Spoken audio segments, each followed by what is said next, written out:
had a quite a pessimistic vision of the world, but he also did believe that there were these sort of moments of sort of revelation or epiphany where good and God would sort of reach out into the world and kind of show a kind of clarity about, what was possible, what reasons to hope. We are privileged to bring to the microphone today Professor Graham James McAleer. He was born and raised in England. He is an individual that has attended universities in England, in Canada, the United States, and Belgium, for which he got his doctorate. He is an individual that has for some time been teaching, about 30 years at the University of Loyola. He has written 5 other books besides the one we're going to talk about today on topics like ethics and moral theology, and also writes for the national online magazine Law and Liberty. There you'll see that recently he's written about such things as natural law, the Enlightenment, just the whole idea of a civilization ending war, a topic we've gotten into before with Victor Davis Hanson, and then even some individuals like Albert Camus and J.R.R. Tolkien, and so that's what we're going to be talking about today. New book out, Tolkien, Philosophy of War, and Professor McAleer, thank you for joining us today here on Point of View. Thanks very much for hosting me, Kerby. Appreciate it. Let's, if we can, get into how you did this. I've watched one of your interviews where people were saying, well, how did a person doing philosophy kind of get into this? And I think part of that was watching the Peter Jackson Lord of the Rings films. But also, I think I've heard you say before that some of your students were so interested in this that this provided an opportunity in some respects to delve more deeply into Tolkien and some of the comments he said about war and warfare and modernity and a variety of others. Is that true? Yeah, I think as a teacher, you're always looking for some common ground for the students to kind of meet them where they're at. And especially in a civilization like ours now, right, which is kind of very fragmented, you're always interested in, well, what do we all still have in common? And at the time of the Peter Jackson films, that really was a kind of cultural event. And, the students were going to midnight showings. One of those midnight showings, I went with the students. It just was something that was really in the air. A lot of people invested in it. So I started then to sort of wanting to sort of deepen their understanding of what maybe was going on in those movies by plugging in a lot of significant philosophy. So that's certainly the origin of the book. Well, and again, if you think about it, when some people ask about Lord of the Rings, well, I say, well, that's an adventure, which it is. But you and I tend to sometimes look at some of the philosophical issues behind it. And one obvious one is war. And let's at least educate our listeners for just a minute. Tolkien, when he writes about war, doesn't just write about it as an armchair observer. He was in World War I. I've heard you speak about actually having trench fever that he had and the impact that had, and maybe even the sense of duty, which we'll get into a little bit later, and even the sense of pride of having served with the British regiment. Can you speak to that? Yes, certainly. He was a signals officer, so, he wouldn't have led men over the trenches. It's the most iconic image out of the First World War, officers leading the men from the front over the top and just, massacre. But he was, as a signals officer, he was perhaps even more important because obviously on the battlefield, knowledge is gold. And so he was a primary object of sniper fire. So the signals officers would often have to work at night, just to increase their chances of survival. So, he was definitely on the receiving end. And, but, he was hospitalized out. He caught this thing trench fever. It's a completely debilitating flu-like disease. And actually, it doesn't go away, so he had bouts of it his whole life. So, he definitely knew what he was talking about. And in fact, 2 of his sons fought in the Second World War. And, he is interesting in his letters because he thinks that war is very constricting. He thinks that, obviously when you're in battle, you are single-mindedly focused on the objectives at hand. So he thought it was very constricting, but at the same time, he thought it was a true education. He says to one of his sons, look, I know you're now going into the Second World War. I know you had wanted to go to Oxford University, but, the army and war is as good is as good an education as you'll find elsewhere. So he always was. I mean, I don't doubt he was scarred by it in some ways, but it doesn't appear in his letters. Like he writes a lot about war, his own experience, the experience of his sons in war. And he tends to, I would say, not in any way minimizing, the horror of it. He is nonetheless very taken with the idea of bravery, loyalty, solidarity. I think that comes across very, very strongly. And he also thought there was something sort of inevitable about war. He was a Christian. I wouldn't say he was a pessimist, but he did take a pretty dark view of things. I mean, he's strong. If you can talk about to Christianity, he kind of tended to think of the cross maybe more than something like resurrection. And so he thought that, the world was a kind of a travail, and war and serving in war was going to be a part of that. Just a minute ago, I mentioned, Graham, that actually Tolkien said that Frodo believes that war is far less effective than most good men think, but then also goes on, as you two, to point out that in one of his letters, he points out that his individual that looks at it from a Christian point of view recognizes the history may be anything but a long defeat, although there contains some samples of glimpse and final victory. Which kind of brings us to this whole idea of war. You've been writing about it for some time, and we do these booklets that I make available to our donors.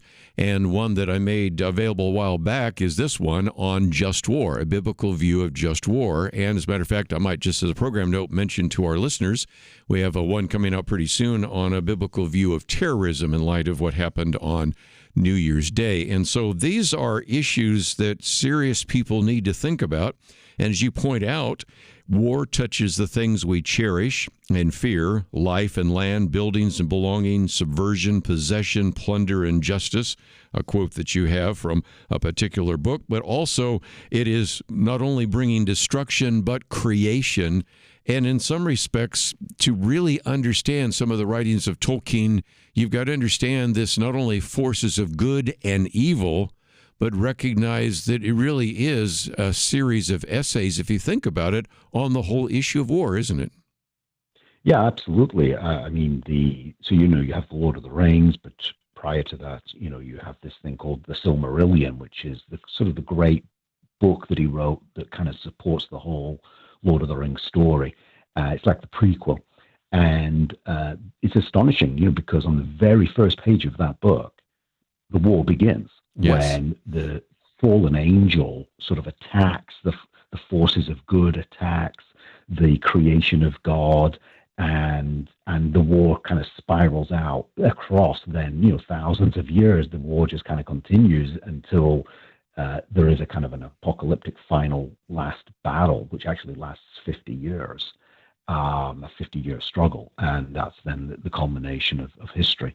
So the whole thing is built around this struggle. And in this struggle, of course, lots of civilizations fall by the wayside. The elves, who are kind of the hero population of the books, they're exhausted by it and they essentially fade away. The Númenóreans, who are the forebears of Aragon, the king in waiting, they're completely destroyed by the war. So, he thought that war had to be fought.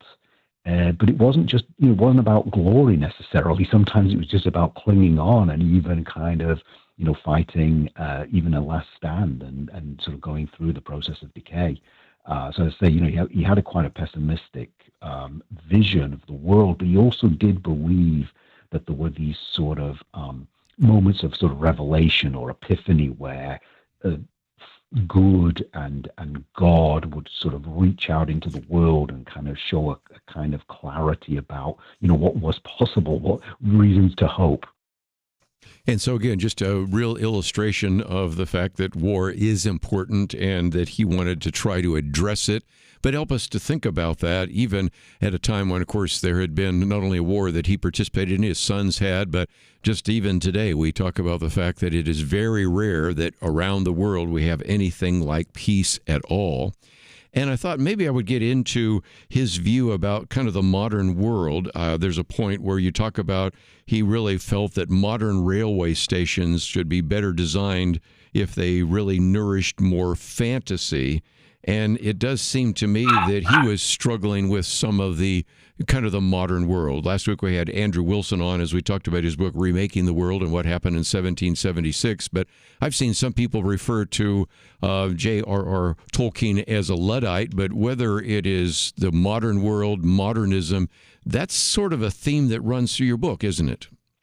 Yeah, I think there are modern ideologies that he strongly opposed. There were certain philosophies of history, the sort of the Marxist idea of history, the liberal progressive idea of history. I mean, I think I've already said enough things that, he's not a liberal progressive, right? They tend to think that the world is getting better and better. And he thinks, no, you've got this kind of ongoing problem of decay. So, there were all of these sort of modern ideologies that I think he was very opposed to. But I don't think that extended to, an outright horror, of the modern world. There is, I think, an easy way of thinking about, anyone who'd been in the First World War, the first truly industrialized war, would come to have a horror, of war and of the modern times. But, one thing, as he became, he lived his entire life as a very poor man. He was an orphan, so he had no inherited wealth or anything like that. But, one of the very first things he wanted to do as the paychecks came in from the books, was to buy a typewriter that had Elvish script. I've heard that, yes. He wanted, first of all, I had this Elvish language, and then, of course, now we could do this with computers, but he wanted a typewriter that had Elvish typeface, which just cracks me up. It just illustrates exactly about what he thought would be the best investment of his money at the time. Right, yeah. Yeah, so he's not against technology as such, but he certainly was against those who thought of technology as the future, as the eradication of the created order, or as the correction of the created order.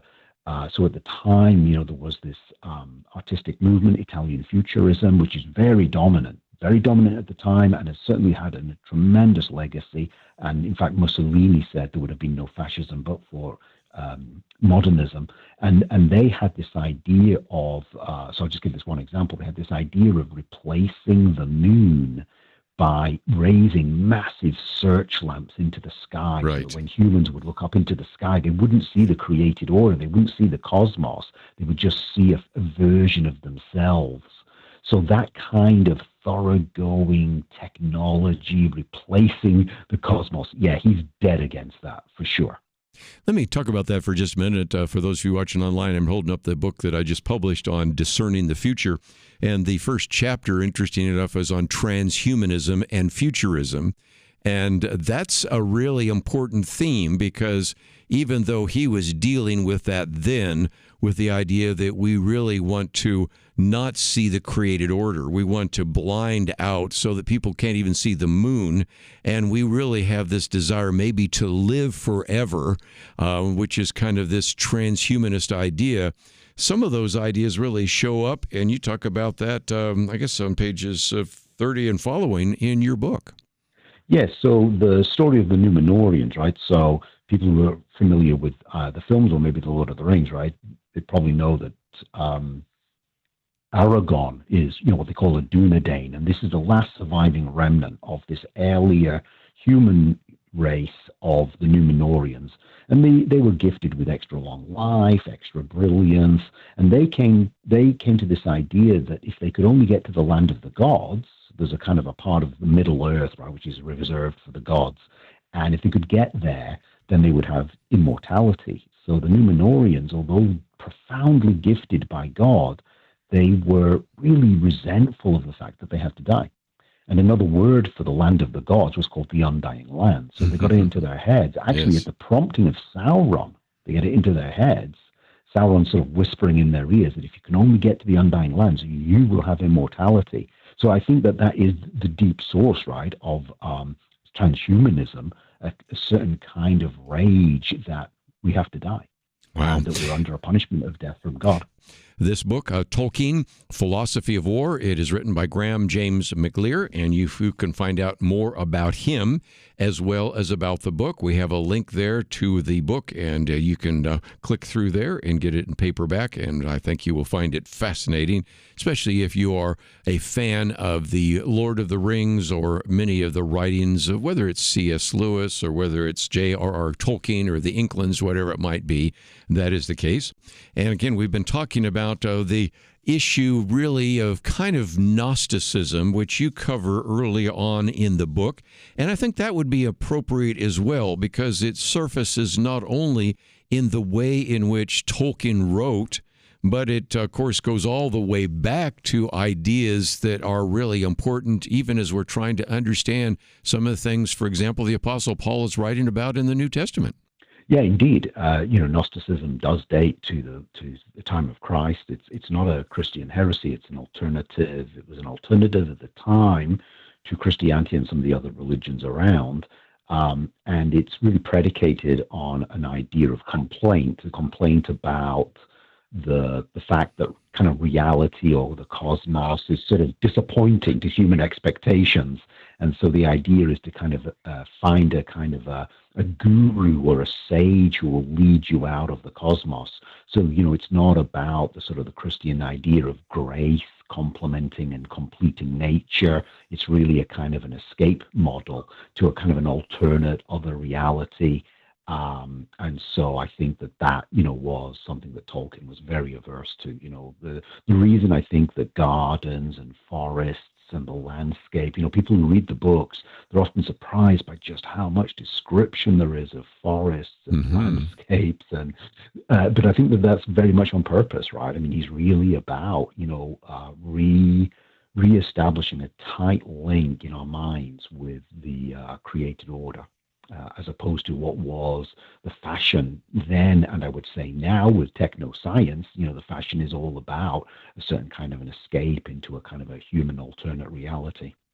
Well, again, it's, of course, dissatisfaction with the world. It's, of course, a problem with the world, not with us. But back to that point about creation for just a minute. I've said before that when I go and speak at retreats, Christian conferences, of course, I speak at a lot of camps and things like that, there is something that really is significant in which you can take God's word and put it together with God's world. And some things happen there that don't happen in our 24/7 kind of news cycle where everybody's looking at their cell phones. Individuals are sort of overcome by the technology. There is a sense in which with Tolkien, he goes back to, if you will, maybe not the Garden of Eden, but goes back to nature, back to creation. And there really is a sense that that is another theme that runs through the books, isn't it? Yeah, very much so. He himself was an avid gardener. He says that the true hero of the book is Samwise Gamgee, and he, of course, is Frodo's gardener. And before him, his father was the gardener of Bilbo Baggins, right? So there is this kind of idea, of Frodo and Sam. And Frodo's the more, Frodo is bookish, he loves elvish lore, he can sing, he loves poetry, and then you've got this kind of man of the earth kind of idea. And ultimately it's his resilience that's going to actually get the ring destroyed, because ultimately, although Frodo is the ring bearer, Frodo sort of collapses under the burden of the terror of Sauron, and it's Sam, who puts him up on his back, and it's Sam who carries him up the final hill, and so they can get rid of that ring. So, there is this great sort of, Tolkien has this really strong love of things like gardens and forests, and as I say, I think it's very much about just what you said, kind of the linking of the divine and the human and the natural. Very good. In one of your chapters on the war aims in the Shire, I thought we'd get into that for just a minute, because in one of his letters, Tolkien said, in The Lord of the Rings, the conflict is not basically about freedom, though that is naturally involved. It's about God and his sole right to divine honor. And it gets into the hobbits. It gets into the kind of the question of, what's wrong with us as you raise that question. Just this whole issue that he was really addressing. And that really comes out in, for example, The Shire and The Hobbits, doesn't it? Yeah, so I mean, he was an orphan, right, and he was looked after by the church, and so he was always a devout man, and basically what happens, the deep structure of the books is that this sort of fallen angel, Melkor, who's the kind of the boss of Sauron, he begins a kind of an angelic army up against God. And then with Sauron, when Sauron gets into power over the Númenóreans, the forebears of Aragorn, he actually establishes a cult of human sacrifice. Yes. So there is this constant, a kind of a negative, kind of religious, perverse kind of religious thing going on that the forces of good and the forces of God have to kind of contend with and seek to defeat. And that, of course, is the role of Gandalf being sent down. He is an angel, and he's sort of sent down to kind of help wage the war against these really pernicious sort of quasi-religious forces. Because Sauron, like Melkor, wants the world to honor him. And of course, that goes back to the letter that you mentioned, right, where Tolkien says what these books are fundamentally about is that honor is only for God. Wow. That is really one of those other ideas here, because dignity and honor and a number of other things, those words, I'd have to say, Graham, almost sound like something of the 19th century. And there's a sense in which we've lost so much of that here in the 21st century. And yet that's one of the things that I think resonate with young people that go to the movies or read the books, and that is a cause worth fighting for, dignity. We'll get to beauty and some of that in just a minute, but just certainly this idea that there is a cause larger than me worth dying for. That was certainly significant in the 20th century, especially in World War II. But that resonates again in this kind of desire, especially for young boys, to have some kind of battle or quest to be victorious. But even if you fail, to do it with honor and dignity, don't you think? Yeah, no, I do. I mean, I think, Tolkien's life was in many ways a life of service, right? He first begins in service to the British Army, then the service to his family. He has 4 kids. He's not a well-to-do man at all. He's working constantly to kind of put them through school, etc. So that really is found again in the books, right? The books are about many individual stories of service and indeed ultimately sacrifice. And sometimes that becomes very bitter, right? For example, with the failure of Boromir. When Boromir breaks the fellowship and he understands what he's done, he dies this death of almost despair, because he's totally cognizant of what he did, right, and he tries to make amends by dying. So, it's powerful stuff. Yeah, and I think that was important. I was going to get to that because the other idea, obviously, in addition to dignity, valor, and the rest, is friendship. And, of course, that's one of the things that actually leads to the success in Lord of the Rings, isn't it? Yeah, very much so. Especially the friendship between Sam and right. Frodo. Although there's also a kind of, there's a kind of, Frodo is a kind of a servant, in the household of Frodo. So there's got that element of service right there, but it's absolutely rooted in a friendship and indeed a friendship unto death and sacrifice, if necessary. And that is avoided for them, but there's plenty of other characters in the stories where, it is sacrifice unto death, that happens. And of course, that's very much part of the Christian story. One of the themes that certainly runs through here is beauty or inadequate beauty or the loss of beauty.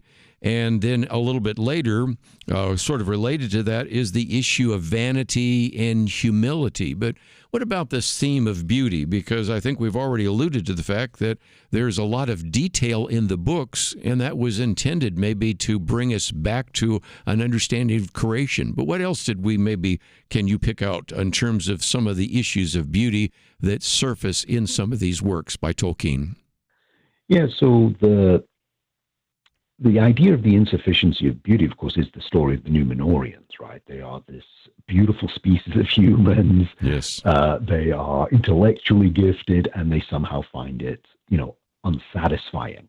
And Tolkien actually has a very interesting letter where he talks about this phenomenon, and he says, in consequence of finding it unsatisfying, humans have a tendency to become, to enter into secret societies, to become conspiratorial, to practice the dark arts. So, he has this really fascinating idea about why beauty and a full appreciation of beauty is so essential, because it actually preserves us from otherwise veering off into these really dark recesses of human psychology. And of course, this is ultimately what happens with Sauron when he institutes the practice or the cult of human sacrifice. So, you have that. And then, of course, I make a lot of the fact that at the Battle of the Pelennor Fields, where Aragorn, he returns, he leads the armies, he defeats the forces, or partially defeats the forces of Sauron, and of course he releases into the air the battle standard of his kingdom, which has been made for him by Arwen, one of the elvish princesses with whom he's in this, he's in love with, and they ultimately marry. But this battle standard has all of these jewels embedded in it. It's full of elvish craft, it's high design. So there is this sort of fascinating idea of this sort of object of beauty. And you just think about through history, all the people who have been awarded medals of valor for defending the battle standard, defending the flag. It's a very peculiar phenomenon, but it's something that von Clausewitz, the man who wrote the famous book on war, talks about this, that war is always about trophies, preserving trophies, stealing trophies. And so you see this in the one of the culminating battles, of the whole Lord of the Rings story, the Battle of the Pelennor Fields. So, beauty sort of leads the way. And I think this battle stand is truly fascinating, because actually what you see, it includes a crown. So it's the crown of the kingdom of Aragorn. It includes a sacred tree, and it includes the stars, right? So you've got this whole idea of the earth through the crown looking up at the stars, right? So it's this kind of like chain of being idea, or this kind of cosmic idea of rule in conformity with the natural order. And then I link that back to things like natural law, constitutionalism, and so on. So, yeah. Fascinating. And again, ties into very much in the Old Testament, the priests had garbs that had all sorts of jewels. And of course, you had also the battle of even wanting to take the Ark of the Covenant. There are just all sorts of themes there. But I want to pick out one other one, because since we talked about beauty, the flip side is vanity and the need for humility. And that surfaces in your book as well. Yes. So the idea of humility is just this, with the battle standard, right? The idea that the people are going to be fighting for something that is above them, right? That the battle standard, not only do you look up to the battle standard, but the battle standard then tells you to look up at the cosmos, right? So there's this kind of service and sacrifice through and in humility. But then the vanity thing is, of course, because if you think about the modern age, right, the modern age begins with people like Adam Smith, the Scottish Enlightenment, thinking about the role of vanity as the driver of the economy. And one of the things you would notice, if you just contrasted, say, Lord of the Rings with, say, Game of Thrones, is that there's almost no economy in it, right? It's always a bit of a mystery, like how do the people on Middle-earth actually live, and how do they survive, and do they really trade? You see a lot more of that in The Hobbit, the first book he wrote. But the idea of trade and business and Smith's idea that it's vanity that drives it. And Smith thought this was both a positive thing and a negative thing, right? Vanity, obviously book Ecclesiastes in the Bible, but, Plato, not a Christian, a pagan, he also, thinks that vanity is a really serious moral problem. So, I think part of what The Lord of the Rings is about is this treatment of struggling with how are we to think about vanity, which is a kind of a beauty, of course, right? And Smith argues it's the beauty that sustains the modern economy, right? And we have all sorts of benefits from that.